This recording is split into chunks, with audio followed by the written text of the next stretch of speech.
What is the tea community? It is me, Luxx Noir London, and I have a question for you. What's brewing today?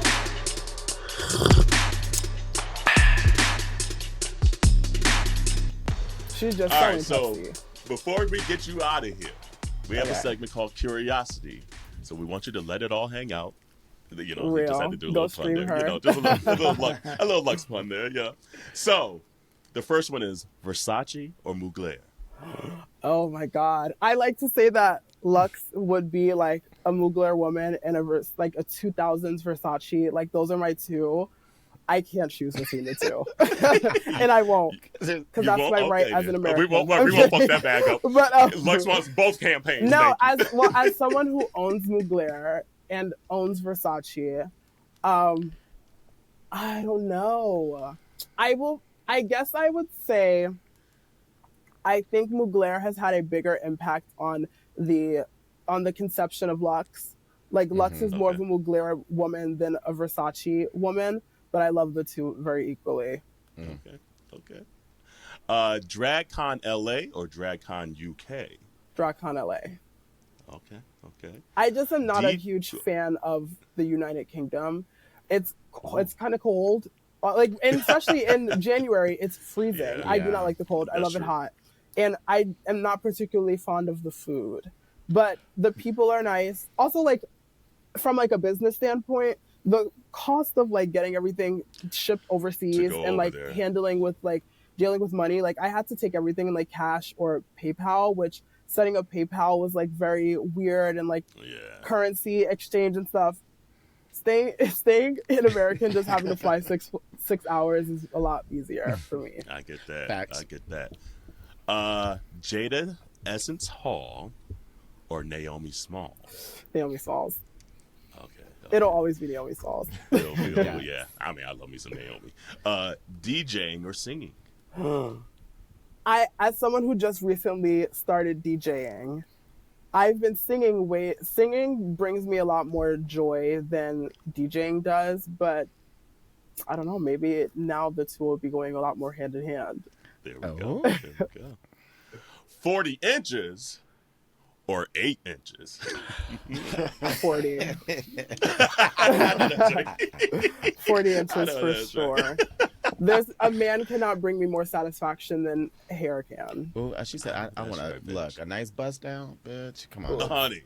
It gets me going. She says, you know, us aunties, we love us a good hair moment too. But I don't know, I might take the 8 inches up. And the Why 4 not inches. both? Right. Why not with the both? 40 inches on. I think you can have both. What if Vanity 6 say I need 7 inches or more? That. Come on, Vanity 6. But not me. It is what it is. Yeah, I get it. I take what I can get. Hey, what's your guilty pleasure TV show right now? Guilty pleasure TV show. I'm not watching a lot of TV. I only watch Drag Race, but I guess my guilty pleasure would be like Real Housewives of Salt Lake City. I'm watching that right now. Oh wow. Okay. But I watch a lot of like YouTube videos. So I guess like my guilty pleasure YouTube channel would be like, I don't know. I don't even think it's like a guilty pleasure. I'm not guilty about any of the things that bring me pleasure. What's pleasure? I know that's what pleasure? I know that's right, because that's how I'll be. I'll be like, if I like it, I like it. If I like it, I like it. Yeah. And I did this to myself. Boo. Hey. I turned it on. Okay. And me on. Do you Do you prefer RuPaul's Drag Race, the regular seasons or the All-Star seasons? It depends. Like I like an elimination season. I like mistakes. Same. But I like a regular season of Drag Race because they're new characters. Okay. And they're people who don't know how Drag Race works. Mm-hmm. And I enjoy watching that versus queens coming back and like doing it as if they know how it works. You know, you can definitely tell because people are a little more reserved, or they're a little more like on if they were not as on their first season. Mm-hmm. You know, I don't know. I kind of like a regular season of Drag Race. It's a little more calculated, the All-Stars. Yeah. Yeah. Okay. We do something here where we call Voltron, and we've done drag Voltron a couple times here. What does that we word want mean? you to pick. You were about So to explain. Voltron, so almost like a Megazord. Maybe that's better for Power Rangers. Like where it's like coming, like different pieces coming together. Okay, so what's another analogy? Just different pieces. You're coming building a together robot. to form Girl, you're building the a robot. the ultimate version of a drag queen. So outside of yourself and RuPaul, who would you want to be in charge of the makeup? Oh, okay. I'm building a drag queen. The makeup is either Raven. I'm sorry. Like Raven to me is always going to be the mug. Yeah. Or no, Miss Fame. Famous. Raven and Miss Fame are my two favorite like drag queen mugs of all time. Okay. They've influenced so many eyes in the drag space. Like they're like I would say Raven, Miss Fame, Pearl, and Naomi Smalls. Those are the four horsemen of drag face. Present and future. Like like and Aquaria. Like they have some. Oh, see now you get we said one and now you have five. Okay, but yeah, I would say Miss Fame. We didn't throw Shay in there as well. Like damn. I would say Miss Fame. I love Shay. I know. I love Shay's face. Shay's face is like remarkable, but I think that too many people dare not to try and recreate that. It works. No, you're right. You know, I think Shay's face is so unique to Shay. I think that you would be obviously wearing Shay's face.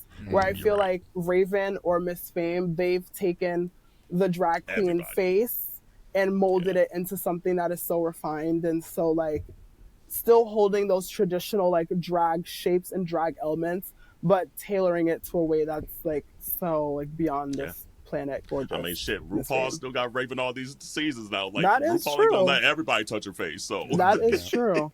Listen, that's the top one for me. Who's in charge of the hair? Drag queen doing hair. Styling hair. Delta Work was doing RuPaul's hair for a little bit. But who is a good hairstylist that is a drag queen? Or even like the drag hairstyle that they just have that's so iconic. You're like, okay, that's going to make that drag queen pop because of their hair. I guess I would say Delta because she was doing Rue. And Rue's hair is always to the 10s. I don't know too many other drag queens who are like famous who do hair. I guess. Or Mistress. Mistress does good hair. Malaysia also does hair too. So I would... Okay. Ooh, Serena Cha-Cha. See, now they're coming out to mine. Oh, no, because now I'm just being messy. But, yeah, I would say Delta Work. Okay. Who's in charge of the outfit? Whose aesthetic do you just love that you're like, I'm putting that on my drag queen? Oh, wait. Okay, no. I think I want to go back to hair then. And I would say... because I think what you're getting at is that the person does not necessarily have to do hair. It doesn't necessarily have to be making their own wigs, no. Okay. So then whose hair game is like top tier. Naomi's hair is always really good, but Willem has really good hair. So I think we're gonna go with Willem. Okay. And then who's outfits? But got Mick too. Okay. Because Jean Baptiste does her hair. I'm gonna say Willem because Willem has the supply. Okay. The drip, the outfits, the aesthetic. This is a tough one for me because this is like what I really look at. I would say either like Violet or I would say Shay or Naomi. But Aquaria too. There's just too many. I have too many faves. I'm like such a Drag Race super fan. Like I know you are. And I can't say myself. So nope. Actually, Miss Fame. She's kind of it for me. I love her. There we go. No, Miss Fame's dope. Performance style. Who's just gonna kill it? Oh, no hesitation. Kenny Davenport. Right. I think Kenny Davenport is the best performer that's ever been on Drag Race. Period. Hands down. Kenny Davenport is the one. Like I can't think of anyone to trump that. Like off the top. There's nobody beating Kenny Davenport. She can perform to anything. She can perform to any song. Yeah. And it doesn't have to be tricks either. Like she doesn't have to pull out the tricks. The way that she has the command of stage. I've seen Kennedy do a ballad before. It brought the house down. Never in person, but I saw videos. Or I would even say, from like the complete opposite of Kennedy Davenport, I would say Raven. I think that Really, if you go back and watch the videos of Raven at Mickey's from like the 2000s, I can sit there and watch Raven perform. Raven just has this thing in her eyes and this intensity in her performance that I can just watch her all day. I love Raven. I'm just trying to think day in, day out, would I want Raven over Kennedy? I don't know. No, it's Kennedy. But I agree. But I would, if I gave two polar opposites of a type of queen, a queen who really moves and a queen who does not move at all, I think that Raven and Kennedy Davenport are the two opposites that are, to me, like, amazing. Wow. Yeah, okay. Yeah. And then the business acumen. Who's just going to be like, damn, the way they have this blown Trixie up, Mattel. their money. Trixie Mattel is, I think that Trixie Mattel is the next most successful drag queen to RuPaul. She might be. I think she is. Like, Trixie, it's Trixie Mattel. Yeah. If there's anybody who I would want to take like a note out of their like business book from besides RuPaul, it's Trixie Mattel. Yeah. Who is, and okay, that's your drag Voltron, but who's your Rushmore then? Who's your 4 that, like, it doesn't matter about all the stuff we just said now. Who's your 4, and we'll take RuPaul because RuPaul's just mother. Who are your 4 outside of RuPaul that is just like the epitome of drag? Alaska, Naomi Smalls.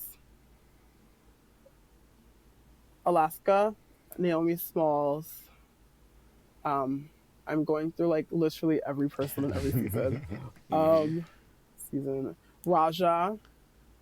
Raja Gemini, and who's gonna be my 4th one? That would be me. I know that's right. If you can't put yourself with the best, it's like I'm sure there's. Then why you there? Like, I'd say that. Go to Bella Noche, then where the fuck we going? Where can you go? I'm on my personal drag Mount Rushmore. I'm my biggest fan. I think I'm the best thing since sliced bread. I know that's right. I don't, and I think that's what keeps me grounded, is that I know that I'm not the best. But it's the mentality of being the best, but also knowing that like there are people who are better than you in the world. That's just what it is. Mm-hmm. It gives you the drive to keep working though, to evolve and grow. Like it gives you something to like strive for. 1,000. Would you do All Stars in the future? Yes. Because I know losing your season kind of crushed you. So would you do it? Put yourself in that again?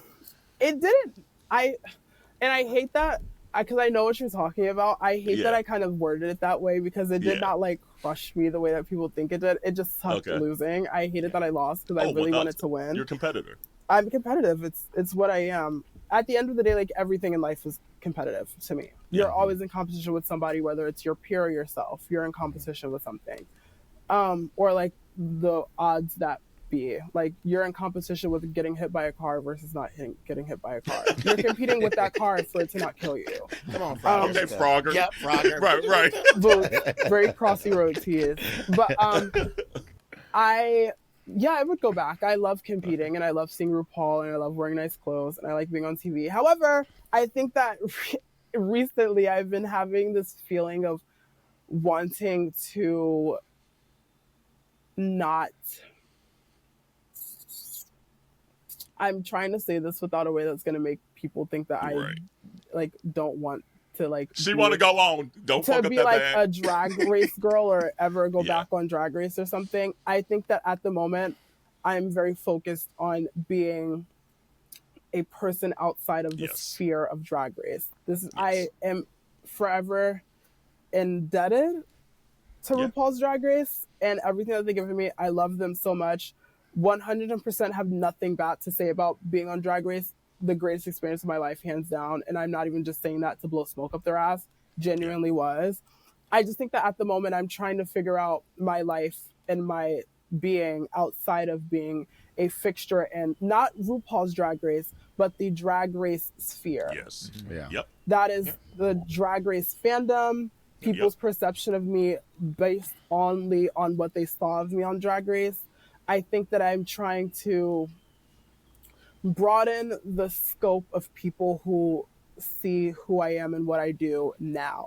There's surprisingly so many people who them seeing me on April 14th or 15th, 2023, that's the last time they saw me. And when they see me again, their idea of me is just literally what they saw on the TV show. There's a lot of people who know who I am or will know who the girls are and just do not follow them on social media or keep up with them after the show. So I'm working on strategizing how to break into the mainstream. I want my drag to be mainstream. I'm not one of these people who are like, oh, drag is supposed to be like the underground. No, baby, I'm trying to be at the Grammys. Like, I don't know. Like I'm trying to be like I'm trying to be like a Megazoid superstar who is like unattainable to the average drag fan. She's like, I don't want y'all to see me at the Kroger. You ain't gonna see me at the ShopRite. I want my fan base to grow past the people who watch RuPaul's Drag Race. Yeah. And I think that anybody who is trying to have a career that has longevity knows that you cannot just stay stagnant with one group of people supporting you. Because what happens when Drag Race gets canceled, which I hope doesn't happen anytime soon, but RuPaul's Drag Race gets canceled and now everybody's fan base is gone because nobody cares about Drag Race anymore. It's like I think that part of the thing that keeps all of us relevant is the fact that Drag Race is still a machine that's moving and growing. So when people see Drag Race, there's a lot of people who watched my season of Drag Race for the first time. That was their first time ever watching Drag Race. So I think that as Drag Race keeps growing, people are learning, and then people are going back and watching the other seasons. So they're learning about everybody. And I don't want my success to be reliant on the machine of the Drag Race fandom. I'm going to dominate like the world, you know? Please do. I don't want to just be some like random like drag queen who was on Drag Race who was like kind of gay famous. Be like, what happened to that hoe? That's not going to be my narrative. I'm sorry. I would do everything to prevent that from being my narrative. But again, nothing against Drag Race. Nothing against Drag Race. I would love to come back. But seriously, I don't know. Seriously. No, absolutely. It makes sense. Because I'm like, look at RuPaul. Like you said, she's the template. RuPaul did everything and does everything. Yeah, and it's not just Drag Race. Yeah, people don't know what Drag Race is, but they know who RuPaul is. That part of it. I want people to know who I am, but not have ever seen an episode of Drag Race in their life. Yes. Exactly. Or know what a drag queen is. They're just going to be like, oh, I know Luxx. Yeah. But, like, she does drag. I didn't know drag was a thing. Like, she was on Drag Race? What was that? Like, is that a car? It'll be like when people were like, oh, my God, I didn't know Lady Gaga was on an episode of that, like, weird dating show on MTV before she was famous. That's kind of how I want it to be. Or like she was on an episode of The Sopranos. Except I was a runner-up on the largest television show in history. There you go now. I know that's right.